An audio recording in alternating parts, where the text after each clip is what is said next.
தனுஷு ராசி நேயர்களே, உங்கள் ஃபோனில் இந்த வீடியோ இப்போ வந்திருக்குன்னா அது வெறும் தற்செயல் கிடையாதுங்க. உங்களுக்கு ஒரு பெரிய சம்பவம் நடக்க போகுது அப்படிங்கிறதுக்கான ஒரு அறிகுறி தான் இது.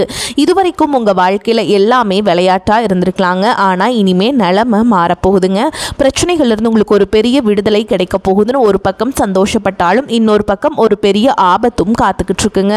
ஆமாங்க, உங்களுக்கே தெரியாத நீங்கள் எதிர்பார்க்காத ஒரு நபரால் நடக்கக்கூடாதது எல்லாம் நடக்க போகுது.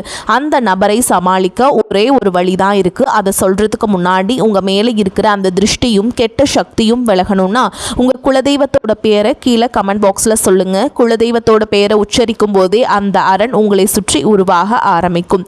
கமெண்ட் செஞ்ச கையோட நம்ம சேனலை சப்ஸ்கிரைப் பண்ணிவிட்டு பெல் பட்டன் கொடுத்து ஆல் அப்படிங்கிற ஆப்ஷனையும் தேர்ந்தெடுத்து வைங்க. வாங்க வீடியோக்குள்ளே போகலாம்.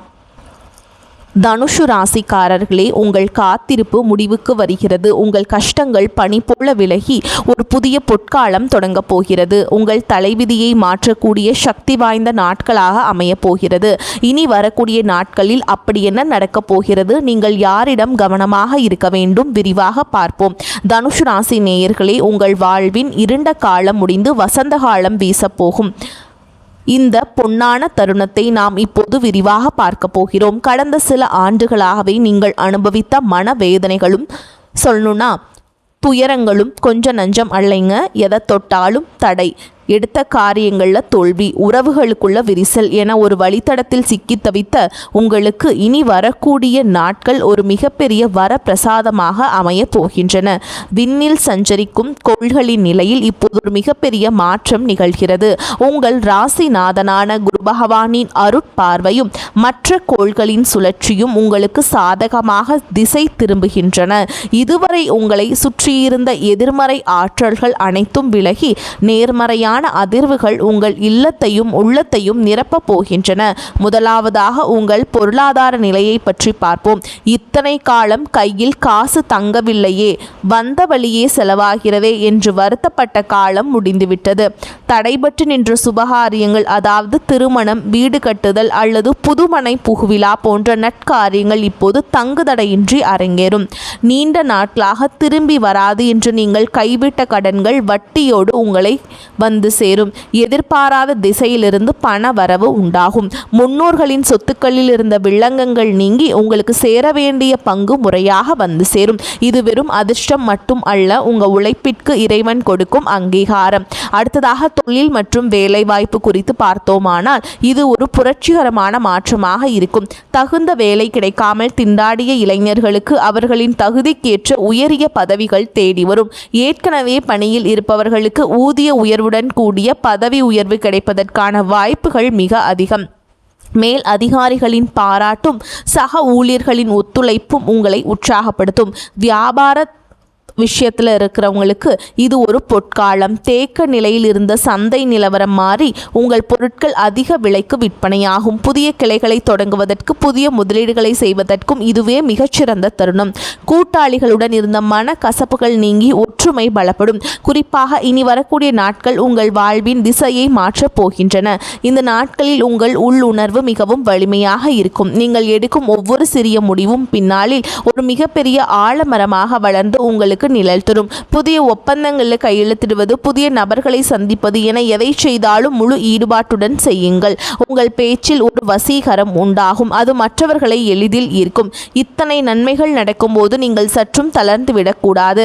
கடந்த கால தோல்விகளை நினைத்து முடங்கி கிடைக்காமல் இந்த மாற்றத்தை இருகரம் கூப்பி வரவேற்க தயாராகுங்கள். உங்கள் தன்னம்பிக்கை தான் உங்களுக்கு மிகப்பெரிய ஆயுதம். உறவினர்கள் மத்தியில் உங்களை பற்றி இருந்த தவறான பிம்பங்கள் மறையும். இழந்த மரியாதையை மீண்டும் பெறுவீர்கள். குடும்பத்தில் அமைதியும் மகிழ்ச்சியும் குடிகொள்ளும். கணவன் மனைவிக்கிடையே இருந்த கருத்து வேறுபாடுகள் நீங்கி அந்யோன்யம் அதிகரிக்கும். குழந்தைகளின் படிப்பில் முன்னேற்றம் காணப்படும். அவர்கள் மூலம் உங்களுக்கு பெருமைகள் வந்து சேரும். நீங்கள் மனதளவில் மிகவும் விழிப்புடன் இருக்க வேண்டும். கோபத்தை குறைத்து கொண்டு நிதானத்தை கடைபிடியுங்கள். யாருக்கும் ஜாமீன் கையெழுத்து போடுவதை தவிர்க்க வேண்டும். உங்களை சுற்றி இருப்பவர்களில் யார் உண்மையானவர், யார் வேடமிடுபவர் என்பதை இனி வரக்கூடிய நாட்கள் உங்களுக்கு புரிய வைக்கும். இறை வழிபாட்டில் அதிக கவனம் செலுத்துங்கள். உங்கள் குலதெய்வத்தை மனதார வேண்டிக் கொண்டு செயல்களை தொடங்குங்கள். வெற்றி நிச்சயம் உங்கள் பக்கம் இருக்கும். தனுஷ் ராசிக்காரர்களுக்கு இது வெறும் மாற்றம் அல்ல, ஒரு புதிய சரித்திரத்தின் தொடக்கம். நம்பிக்கையோடு அடியெடுத்து வையுங்கள், காலம் உங்கள் காலடியில் கிடைக்கும். தனுசு ராசி நேயர்களே, இப்போது நாம் பார்க்க போகும் அந்த பகுதி உங்கள் வாழ்வின் மிக முக்கியமான ஒரு எச்சரிக்கை மணி. அதிர்ஷ்டம் கதவை தட்டும்போது அதே கதவின் பின்னால் சில சவால்களும் ஒளிந்திருக்கும் என்பதுதான் பிரபஞ்சத்தின் நியதி. உங்கள் வாழ்வில் ஏற்பட போகும் அந்த பொற்கால மாற்றத்தை தடுப்பதற்கோ அல்லது திசை திருப்புவதற்கோ சில மனித உருவில் இருந்த தடைகள் காத்திருக்கின்றன. இதை பற்றி நீங்கள் மிக தெளிவாகவும் ஆழமாகவும் புரிந்து கொள்ள வேண்டும். பொதுவாகவே தனுசு ராசிக்காரர்களாகிய நீங்கள் மற்றவர்களை எளிதில் நம்பிவிடும் சுபாவம் கொண்டவர்கள். உங்கள் வெள்ளந்தி மனமே உங்களுக்கு பல நேரங்களில் வினையாக முடிந்து விடுகிறது. நீங்கள் யாரையெல்லாம் உங்கள் நிழலுக்குள் அனுமதிக்க வேண்டும், யாரிடமெல்லாம் ஒரு பாதுகாப்பான இடைவெளியை பேண வேண்டும் என்பதில் மிகுந்த விழிப்புணர்வு அவசியம். குறிப்பாக உங்கள் பெயர் ராசியின்படி பார்த்தால் சில குறிப்பிட்ட எழுத்துக்களில் பெயர் தொடங்கும் நபர்களிடம் நீங்கள் இந்த வரக்கூடிய நாட்களில் மிக மிக எச்சரிக்கையாக இருக்க வேண்டும். முதலாவதாக சா, மா, கா மற்றும் வா போன்ற எழுத்துக்களில் பெயர் தொடங்கும் நபர்களை கையாளும் போது உங்கள் நாவிற்கு பூட்டு போடுவது நல்லது. இவர்கள் உங்கள் உற்ற நண்பர்களாகவோ உடன் வேலை செய்பவர்களாகவோ அல்லது உங்கள் உறவினர்களாகவோ கூட இருக்கலாம். அவர்கள் வேண்டுமென்றே உங்களுக்கு தீங்கு செய்யாவிட்டாலும் அவர்களின் கிரக நிலைகளும் உங்கள் கிரக நிலைகளும் மோதும்போது அது உங்களுக்கு பாதகமான விளைவுகளை ஏற்படுத்தும். நீங்கள் ஒரு புதிய வேலை தொடங்க போகும் செய்தியையோ உங்களுக்கு கிடைக்க போகும் பெரும் பண வரவு பற்றிய தகவலையோ இவர்களிடம் தப்பித்தவறி கூட பகிர்ந்து கொள்ளாதீர்கள். ஏன் இந்த எச்சரிக்கை என்று நீங்கள் கேட்கலாம். பொறாமை என்பது ஒரு நச்சுத்தன்மை வாய்ந்த உணர்வு. உங்கள் வளர்ச்சி சிலருக்கு கண்ணை குத்தலாம். இவன் மட்டும் எப்படி இவ்வளவு சீக்கிரம் முன்னேறுகிறான் என்று ஒரு சிறிய எண்ணம் கூட அவர்களின் பார்வையின் வழியாக உங்கள் மீது ஒரு எதிர்மறை அதிர்வை உண்டாக்கும். இதுவே உங்கள் காரிய தடைகளுக்கு காரணமாக மாறும். எனவே உங்கள் திட்டங்களை செயல்படுத்தி முடிக்கும் வரை அதை ஒரு ரகசியமாகவே வைத்துக் கொள்ளுங்கள். மனம் என்பது இந்த நாட்களில் உங்கள் மிகப்பெரிய கேடயமாக இருக்கும். அடுத்ததாக பண பரிமாற்றங்களில் நீங்கள் காட்டும் அலட்சியம் உங்களுக்கு பெரும் நஷ்டத்தை தரக்கூடும். இனி வரக்கூடிய நாட்களில் யாரிடமாவது கடன் கொடுப்பதோ அல்லது வாங்குவதோ உங்கள் பொருளாதார சுழற்சியை பாதிக்கும். குறிப்பாக அவசரம், உடனே திருப்பி தந்து விடுகிறேன் என்று சொல்லி உங்களிடம் பணம் கேட்பவரிடம் மிகவும் நிதானமாக பதில் சொல்லுங்கள். உங்கள் கையில் இருக்கும் அந்த பணமானது உங்கள் எதிர்கால முதலீட்டுக்காக இறைவன் கொடுத்திருக்கும் ஒரு வாய்ப்பு. அதை மற்றவர்களுக்காக தாரை வார்த்துவிட்டு பின்னாளில் நீங்கள் கஷ்டப்படுவதில் எந்த பயனும் இல்லை. வேலை செய்யும் இடத்தில் உங்கள் கருத்துக்களை திருடி அவர்கள் பெயரில் தம்பட்டம் அடித்துக் கொள்ள ஒரு கூட்டம் காத்திருக்கும். மேல் அதிகாரிகளிடம் நீங்கள் பேசப்போகும் முக்கியமான விஷயங்களை முன்னரே யாரிடமும் விவாதிக்காதீர்கள். உங்கள் வெற்றியின் ரகசியம் உங்களோடு மட்டுமே இருக்கட்டும். இனி வரக்கூடிய நாட்களில் உங்கள் கனவுகளை பற்றி பேசாமல் உங்கள் செயல்களின் மூலம் உங்கள் திறமையை காட்டுங்கள். மேலும் உங்கள் குடும்ப விவகாரங்களை வெளி நபர்களிடம் கொண்டு செல்லாதீர்கள். வீட்டின் ரகசியம் வீதிக்கு வரும்போதுதான் விரிசல்கள் உண்டாகின்றன. உங்களை புகழ்ந்து பேசும் நபர்களிடம் எச்சரிக்கையாக இருங்கள். அவர்கள் உங்கள் மேல் காட்டும் அதீத அன்பு கூட ஒரு போலி திறமையாக இருக்கலாம். உங்களை சுற்றி நடக்கும் ஒவ்வொரு அசைவையும் ஒரு கழுகின் பார்வையோடு கவனியுங்கள். யாரோ ஒருவர் உங்கள் வளர்ச்சியை தடுக்க திட்டமிடுகிறார் என்பதை உங்கள் உள்ளுணர்வு சொல்லும். அந்த உள்ளுணர்வின் குரலுக்கு செவிசாயுங்கள். யாரையும் வெறுக்க வேண்டாம், ஆனால் யாரையும் முழுமையாக நம்பவும் வேண்டாம். இனி வரக்கூடிய நாட்களில் உங்கள் முடிவுகளை நீங்களே எடுங்கள். மற்றவர்களின் ஆலோசனைகள் உங்களை குழப்பக்கூடும். உங்கள் பாதையை நீங்களே தீர்மானியுங்கள். உங்களை வீழ்த்த நினைப்பவர்கள் உங்கள் பலவீனத்தை தான் முதலில் தேடுவார்கள். உங்கள் பலவீனத்தை யாரிடமும் வெளிப்படுத்தாதீர்கள். சிங்கம் எப்படி தனது வேட்டையை தொடங்கும் முன் அமைதியாக காத்திருக்குமோ அதேபோல் உங்கள் வெற்றிக்கான தருணம் வரும் வரை நீங்கள் அமைதியாக இருங்கள். இந்த எச்சரிக்கைகளை நீங்கள் சரியாக பின்பற்றினால் உங்கள் பொற்காலத்தை தடுக்கும் சக்தி யாருக்கும் இருக்காது. நம்பிக்கையோடு இருங்கள், ஆனால் விழிப்புணர்வோடு செயல்படுங்கள். ஒரு அடர்ந்த ஆலமரத்தின் நிலையில் அமைந்திருந்த அந்த பழைய வீட்டின் திணையில் அமர்ந்திருந்தான் கதிர். அவன் தனுஷ் ராசியில் பிறந்தவன். கடந்த 5 ஆண்டுகளாக அவனது வாழ்க்கை ஒரு இருண்ட குகைக்குள் பயணிப்பது போலவே இருந்தது. தொட்ட காரியங்கள் அனைத்தும் துரோகத்தில் முடிந்தன. கையிலிருந்த சேமிப்பு கரைந்து கடன் சுமை கழுத்தை நெறித்து சொந்த ஊரிலேயே நிமிர்ந்து நடக்க முடியாமல் கூனி குறுகி போயிருந்தான். அவனது உழைப்பால் உயர்ந்தவர்கள் இன்று அவனை கண்டு ஏளனமாக சிரிப்பதைக் கண்டு அவன் நெஞ்சம் ரணமானது. அன்றுதான் தன் வாழ்வின் கடைசி வாய்ப்பு என்று அவன் உள்மனம் ஏதோ ஒரு ரகசியத்தை சொல்லிக்கொண்டே இருந்தது. அன்று மாலை அவன் தற்செயலாக ஒரு முதியவரை சந்தித்தான். அந்த முதியவர் அவன் கண்களை ஊடுருவி பார்த்துவிட்டு, தம்பி, விடியல் உன் வாசலில் நிற்கிறது. ஆனால் உன் கையில் இருக்கும் விளக்கை அணைக்க ஒரு கூட்டம் வரும். உன் நாவிற்கு பூட்டு போட, குறிப்பாக உன் திட்டங்களை யாரிடமும் சொல்லாதே என்று எச்சரித்துவிட்டு மறைந்தார். மறுநாள் அதிகாலை கதிரின் அலைபேசிக்கு ஒரு அழைப்பு வந்தது. அது நீண்ட நாள் நண்பன் முரளி. அவன் பெயர் மா என்ற எழுத்தில் தொடங்குகிறது என்பதை கதிர் சற்றென்று நினைவு கூர்ந்தான். முரளி மிகவும் கனிவாக பேசினான். கதிர், உனக்கு ஒரு பெரிய வேலைவாய்ப்பு வந்திருக்கிறது, உடனே என்னை வந்து பார் என்றான். முன்னதாக இருந்திருந்தால் கதிர் ஓடோடி சென்றிருப்பான். ஆனால் அந்த முதியவரின் எச்சரிக்கை அவன் காதுகளில் ஒலித்தது. இப்போது வர இயலாது முரளி, பிறகு பேசுகிறேன் என்று சுருக்கமாக முடித்து கொண்டான். பிறகுதான் தெரிந்தது முரளி சொன்ன அந்த வேலைவாய்ப்பு ஒரு மிகப்பெரிய பண மோசடி திட்டம் என்பது. அவன் அந்த ஒரு வார்த்தை மனதால் ஒரு பெரும் ஆபத்திலிருந்து தப்பினான். கதிர் ஒரு பழைய நிலம் சம்பந்தமான ஆவணங்களை சரிபார்த்து கொண்டிருந்தான். அவனது தாத்தா விட்டு சென்ற ஒரு சிறிய தரிசு நிலம் அது. அதில் ஏதோ ரகசியம் இருப்பதாக அவனுக்கு தோன்றியது. அன்று மதியம் அவனது உறவினர் ஒருவர் வந்தார். அந்த நிலத்தை விற்றுவிடலாம், நான் நல்ல விலை பேசி தருகிறேன் என்றார். கதிர் அமைதியாக மறுத்துவிட்டார். மறுநாள் காலை அரசாங்கத்திலிருந்து ஒரு அறிவிப்பு வந்தது. அந்த நிலத்தின் வழியாக ஒரு தேசிய நெடுஞ்சாலை அமையவிருக்கிறது என்றும் அதற்காக அந்த நிலத்திற்கு பல கோடி ரூபாய் இழப்பீடு வழங்கப்பட போகிறது என்றும் நல்ல செய்தி கிடைத்தது. கதிர் அதிர்ந்து போனான். அன்று மாலை அவனுக்கு ஒரு புதிய தொழில் தொடங்குவதற்கான முதலீடும் தானாகவே வந்து சேர்ந்தது. அந்த நாட்களில் அவன் காட்டிய நிதானமும் மனமும் எச்சரிக்கையுமே அவனை ஒரு மிகப்பெரிய செல்வந்தராக மாற்றியது.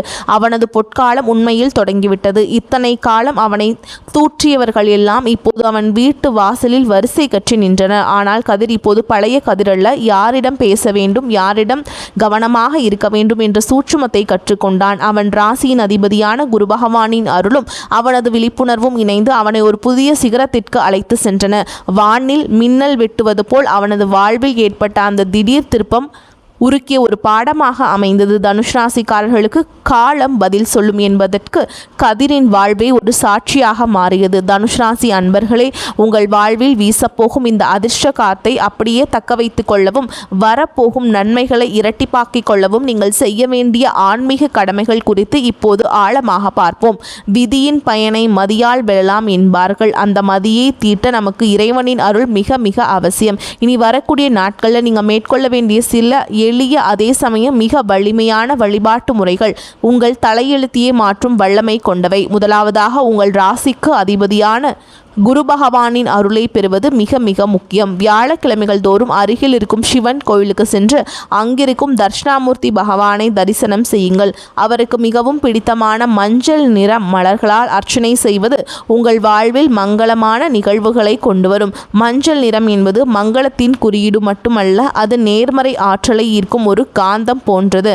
தட்சிணாமூர்த்தியின் சன்னதியில் ஒரு நெய் தீபம் ஏற்றி வைத்து உங்கள் மனக்குறைகளை அவரிடம் ஒப்படைத்து விடுங்கள். இத்தனை காலம் நான் பட்ட கஷ்டங்கள் போதும் இறைவா, இனி வரும் காலம் எனக்கு ஒளியாக அமையட்டும் என்று மனதார வேண்டிக் கொள்ளுங்கள். அடுத்ததாக, தானங்களில் சிறந்த தானமான அன்னதானத்தை பற்றி பார்ப்போம். பசி என்று வருபவர்களுக்கு ஒருவேளை உணவளிப்பது என்பது நீங்கள் செய்த முன்வினை பாவங்களை அடியோடு அளிக்கும் ஆற்றல் கொண்டது. உங்கள் வசதிக்கேற்ப ஏழை எளியவர்களுக்கோ அல்லது சாலையோரம் வசிப்பவர்களுக்கோ உங்களால் முடிந்த உணவை அளியுங்கள். குறிப்பாக இனி வரக்கூடிய நாட்களில் தயிர் சாதம் அல்லது வெண்பொங்கல் போன்ற சாத்வீக உணவுகளை தானமாக வழங்குவது உங்கள் ஜாதகத்தில் உள்ள தோஷங்களின் வீரியத்தை குறைக்கும். நீங்கள் கொடுக்கும் அந்த ஒருவேளை உணவு ஒருவரின் வயிற்றை மட்டுமல்ல, உங்கள் வாழ்வையும் நிறைவாக்கும். எறும்பு, காகம் மற்றும் பசுக்களுக்கு உணவளிப்பதும் உங்கள் புண்ணிய கணக்கை உயர்த்தும் ஒரு உன்னத செயலாகும். மந்திரங்களுக்கு எப்போதும் ஒரு தனி வலிமை உண்டு.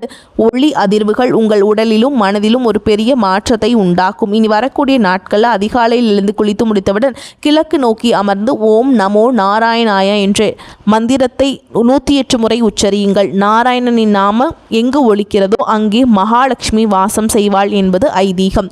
உங்கள் பொருளாதார தடைகள் நீங்கவும் வீட்டில் செல்வம் பெருகவும் இந்த மந்திரம் ஒரு மந்திரக்கோள் போல செயல்படும். மன ஒருமைப்பாட்டுடன் முழு நம்பிக்கையோடு இந்த நாமத்தை சொல்லும்போது உங்களை சுற்றி ஒரு பாதுகாப்பு கவசம் உருவாவதை நீங்களே உணர முடியும். மேலும் இனி வரக்கூடிய நாட்களில் மஞ்சள் நிற ஆடைகளை அணிவது அல்லது மஞ்சள் நிற கைக்குட்டையை உங்களுடன் வைத்துக் கொள்வது உங்களுக்கு ஒரு கூடுதல் பலத்தை தரும். உங்கள் வீட்டு பூஜைகளில் ஒரு சிறிய பாத்திரத்தில் நீர் நிரப்பி அதில் ஒரு துண்டு மஞ்சள் மற்றும் சில துளசி இலைகளை போட்டு வையுங்கள். இது வீட்டில் இருக்கும் எதிர்மறை சக்திகளை வெளியேற்றி சுபிக்ஷத்தை கொண்டு வரும். பெரியவர்களின் ஆசையை பெறுவது இனி வரக்கூடிய நாட்கள் உங்களுக்கு மிகப்பெரிய அரணாக இருக்கும். உங்கள் வீட்டில் இருக்கும் முதியவர்கள் அல்லது ஊரில் இருக்கும் பெரியவர்களிடம் ஆசை பெறுங்கள். அவர்கள் மனதார சொல்லும் ஒரு வார்த்தை உங்களுக்கு 1000 பரிகாரங்களுக்கு சமம். பரிகாரம் என்பது ஏதோ ஒரு சடங்கல்ல, அது இறைவனுக்கும் உங்களுக்கும் இடையிலான ஒரு பிணைப்பு. நான் இருக்கிறேன், கவலைப்படாதே என்று இறைவன் உங்களுக்கு கொடுக்கும் வாக்குறுதி தான் அந்த வழிபாடுகள். இனி வரக்கூடிய நாட்களை மன தூய்மையோடு, மற்றவர்களுக்கு தீங்கு நினைக்காத எண்ணத்தோடும் நீங்கள் செயல்களை செய்யுங்கள். உங்கள் வேண்டுதல்கள் நிச்சயம் பலிக்கும். தனுஷ் ராசிக்காரர்களுக்கு வரக்கூடிய நாட்கள் பொற்காலமாக அமையும். முழு நம்பிக்கையோடு இருங்கள். வரக்கூடிய வாய்ப்புகளை தவற விட்டுறாதீங்க. கெட்டியாக பிடிச்சுக்கோங்க. வாழ்த்துக்கள். வாழ்க வளமோடு நலமோடு. நன்றி, வணக்கம்.